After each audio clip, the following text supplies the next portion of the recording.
Amis des alimentations, bonjour. Aujourd'hui, une petite vidéo un petit peu théorique pour répondre à une question que finalement on m'a assez souvent posée, qui était quels sont les critères de choix d'une tension d'alimentation. Voilà, on a un projet, on dit tiens bah voilà, je vais faire un système électronique, quelle tension je prends? Et on va voir que c'est pas un choix forcément toujours évident et qu'il y a plusieurs critères. Alors, ce qui est sûr, c'est que tous les systèmes électroniques, généralement, il y en a quelques-uns de passifs, bon, dans leur grande majorité, ils ont besoin d'une ou plusieurs tensions d'alimentation. Alors, comment on fait pour les choisir? Il y a plusieurs critères, mais aujourd'hui, on va évoquer, on va dire, les quatre principaux. À savoir, comme on va le voir, les puissances nécessaires, les contraintes de source, les technologies utilisées et les contraintes fonctionnelles. Alors, c'est parti. Déjà, les puissances.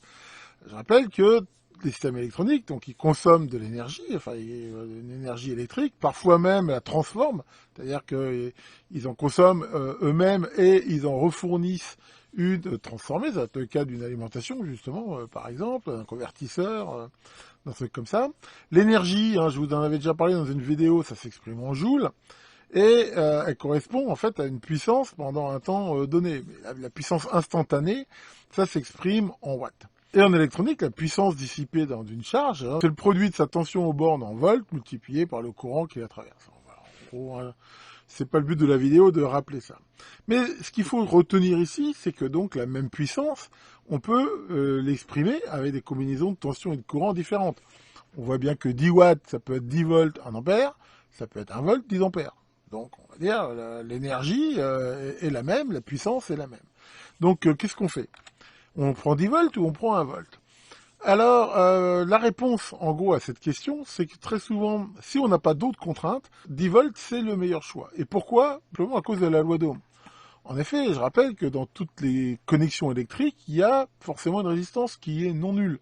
Bon, je parle pas ici des supraconducteurs, on va dire, voilà, c'est pas encore le truc qu'on utilise le plus. Et comme il y a une résistance non nulle, qu'il y a un courant qui passe, ça fait forcément des pertes, et ces pertes sont d'autant plus importantes que le courant est important. Je vous ai pris un exemple un peu extrême, mais voilà, si j'alimente ma charge avec des fils qui ont une résistance de 0,1 ohm, qui est une résistance relativement faible, on voit que si j'ai 1 volt et 10 ampères, ça me fait une perte de 1 volt aux bornes des fils, c'est plus rien dans la charge. Bon, j'ai pris un cas vraiment extrême, ça illustre bien ça. Alors que si je prends 10 volts toujours pour 1 ampère, donc toujours 10 watts, je vais perdre que 0,1 volt, ce qui fait que j'aurai toujours 9,9 volts aux bornes de ma charge.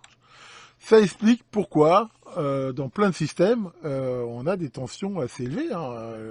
Le cuivre, ça coûte cher. Alors, il n'y a pas que ça, mais très souvent, les connexions, justement, on les fait avec des bons conducteurs, dont le cuivre, et ça coûte très cher. C'est pour ça, je vous mets ici quelques exemples, que sur les camions, on est plutôt en 24 volts qu'en 12 volts.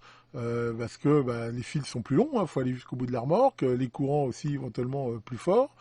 On voit aussi que de plus en plus, j'entends parler que dans le monde automobile, on voudrait s'affranchir de cette tension de 12 volts et passer sur des batteries de 24, voire plus, 48 ou autres, justement pour diminuer ces pertes et avoir moins de pertes dans les fils. On voit aussi déjà que les voitures électriques, les tensions des batteries, elles sont élevées. À l'intérieur, c'est peut-être des batteries qui sont faites de plein de batteries en série. Mais ce qui est sûr, c'est que les batteries de voiture, c'est plusieurs centaines de volts. C'est pas du 12 volts. Parce que pour faire donner la puissance motrice à une voiture avec une batterie de 12 volts, ça serait des dizaines d'ampères et ça serait vraiment pas facile. On retrouve ça bien sûr dans les lignes haute tension. C'est le principe même des lignes haute tension. Plus elles sont longues, plus la tension est élevée. Voilà, si à un moment donné, la résistance des fils, on peut plus tellement la diminuer, passer sur des lignes de 100, 500 kV, c'est sûr que ça va permettre de diminuer ces pertes. On retrouve ça dans l'audio, tous les systèmes de sonos qu'on retrouve dans les rues, par exemple dans les quinzaines commerciales, souvent c'est des lignes audio à 100 volts, pour la même raison. Les panneaux solaires, les éoliennes, on a souvent intérêt à les prendre en tension importante. Prendre une éolienne en 12 volts, surtout si elle est un peu éloignée de la batterie, c'est pas du tout un bon calcul. Enfin voilà, on pourrait multiplier comme ça les exemples. Ce qui est sûr, c'est que plus les puissances en jeu sont élevées, et où les connexions longues, plus on a intérêt à prendre des tensions élevées. Ça, on va dire un premier critère. Ensuite, dans les autres critères qui arrivent souvent, c'est les contraintes de source. Quand on fabrique un système, des fois, il est destiné à certaines utilisations.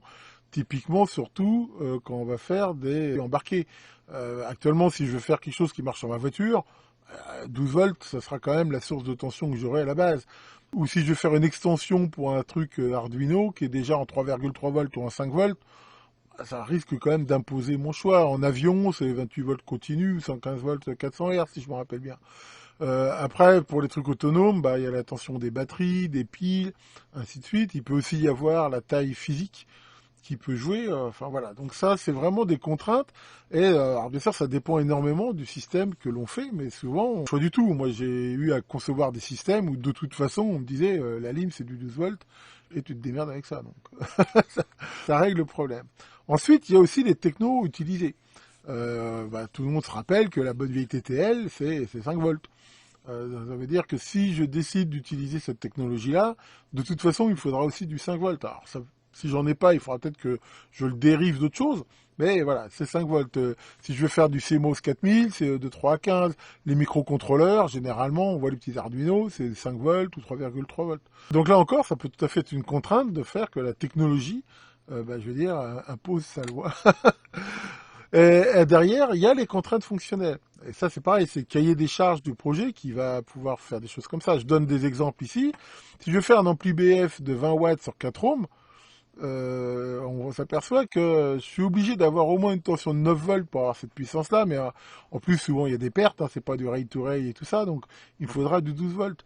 Ça explique, par exemple, pourquoi, dans les amplis de voiture, là, qu'on les kickés, là, d'avoir 200 watts, si on regarde dans ces amplis-là, généralement, il y a déjà un convertisseur qui fera, par exemple, du 2 fois 50 volts à partir de 12 volts, et suivi d'un ampli de puissance. Les amplis BF sans capa, c'est pareil, les audiophiles, souvent, oh là là, faut surtout pas mettre une capacité dans le chemin du signal. Normalement, ça impose une alimentation symétrique, par exemple, plus 50, moins 50, pour que, au niveau du zéro, il n'y ait pas de composante continue, sinon, généralement, les haut-parleurs, ils n'aiment pas ça. Si je veux une alimentation de labo qui aille réellement de 0 volts à 15 volts, généralement, si j'ai pas une petite alim négative qui va m'aider un petit peu, j'aurai du mal à descendre réellement à 0 volts. Il peut y avoir des contraintes d'isolation galvanique, enfin, voilà, des tas de contraintes qui font que, le cahier des charges, il impose aussi des limites. Alors, qu'est-ce qu'on va faire? Une fois, c'est très facile, parce que, je veux dire, on n'a pas dans toutes ces contraintes que j'ai pu citer, on en a qu'une, ou l'ensemble des contraintes fait que, de toute façon, voilà, le choix c'est 5 volts, et puis ça arrange tout le monde, et il n'y a pas à se poser de problème. Par contre, des fois, c'est beaucoup plus complexe, et on va être obligé, dans le système que l'on conçoit, de rajouter des convertisseurs pour recréer les alimentations nécessaires. L'exemple, celui que je donnais, justement, un ampli BF de voiture de 200 watts, il faut que je convertisse le 12 volts à une tension plus élevée. J'ai un système en 5 volts et j'ai une liaison RS232. Le RS232, c'est une tension positive et négative. Il me faut deux tensions symétriques et souvent même plus élevées. Et c'est là qu'on peut utiliser, par exemple, justement, des circuits qui sont conçus pour, comme le très célèbre Max 232, par exemple, qui va faire ça. Enfin voilà, il y a plein de cas comme ça, et ça m'est très souvent arrivé dans mes conceptions d'avoir été obligé de refaire en fait des alimes qui me manquaient parce que à la base je les avais pas. Alors dernière chose, est-ce qu'il y a des limites au choix de la tension d'alimentation? Alors oui, il y en a. Alors déjà la limite inférieure, si on regarde bien, c'est très difficile de descendre en dessous du volt. Pourquoi? On se rappelle que surtout sur le silicium, ce qui est quand même le semi-conducteur un des plus utilisés maintenant, il y a des tensions de seuil. On voit bien qu'en dessous de 0,6 volts, c'est très difficile de les faire fonctionner. C'est pour ça que faire à quelque chose qui s'alimenterait en 0,1 volt, c'est quelque chose de pas évident du tout. Et que généralement, les tensions les plus basses qu'on trouve, on trouve des tensions de 1,5 volts par exemple. Voilà. Même 1 volt, des fois ça marche, voire un peu moins. Mais honnêtement, faire un système électronique qui sera alimenté en 0,1 volt, même si on a beaucoup de courant à disposition, ça ne sera pas tellement évident à faire. Après, des tensions très élevées, c'est pareil, ça va commencer à pas être évident. Et si par exemple, je trouve que la meilleure alimentation que j'ai, c'est du 5 kV, why not? Mais ça va être difficile de trouver des microcontrôleurs qui marchent en 5 kV. Donc de toute façon, là, ça va poser des tas de problèmes d'isolement, des problèmes de choix de semi-conducteurs et tout ça. Donc on va dire que les tensions, généralement les choix raisonnables, c'est entre 1 volt et après je vais dire la tension du secteur, voire un peu plus, mais voilà. Généralement, l'aire de jeu, on va dire, se limite comme ça. Alors après, il y a aussi des choses qui sont un peu antinomiques. C'est justement aussi la tension basse, ça permet des vitesses élevées. Pourquoi? Parce que à courant constant, si je dois charger une capa parasite, ça sera plus rapide de la charger à 1 volt qu'à 5 volts. Et c'est aussi pour ça que si on regarde bien, au niveau des microprocesseurs, de plus en plus, ils sont alimentés avec des tensions plutôt basses. Ça leur permet d'aller plus vite en consommant pas un courant de dingue pour justement compenser les tensions parasites. Si on regarde les cartes mères maintenant, on bourré de convertisseurs, généralement ça s'alimente avec une seule tension, par exemple du 12 volts, et derrière sur la carte, chacun fabrique un petit peu la tension qui va bien. Alors c'est d'autant plus facile que maintenant on a des circuits à découpage très performants qui permettent assez facilement de convertir les tensions sans trop de peine. Voilà pour cette vidéo un petit peu théorique, hein, mais en ce moment là je suis en train de faire des modifs dans mon lab, de toute façon faire des vidéos pratiques pendant un petit moment, ça va pas être simple, donc voilà, je fais plutôt de la théorie. Enfin, vous inquiétez pas, ça sera pas toujours comme ça. Tiens, Maurice, ça va Maurice? Qu'est-ce qui t'arrive? T'es très bien heureux. Oh, bon, qu'est-ce qui t'arrive? T'as été avec Pincette pour la présenter à tes parents. Ouais, alors, t'as dit, papa, maman, je présente Pincette que je voudrais épouser. Et ils ont dit quoi? Tu mérites mieux. Et voyons, qu'est-ce que t'as répondu? Que tu l'aimais? Et ils ont dit quoi finalement? Que c'était à Pincette qui parlait. Moi, tes parents sont réalistes. Bon, enfin bon, c'est vrai que c'est pas très gentil. Galec, le seigneur des volts, vous aide à choisir les bonnes tensions d'alimentation et à très bientôt pour de vidéos.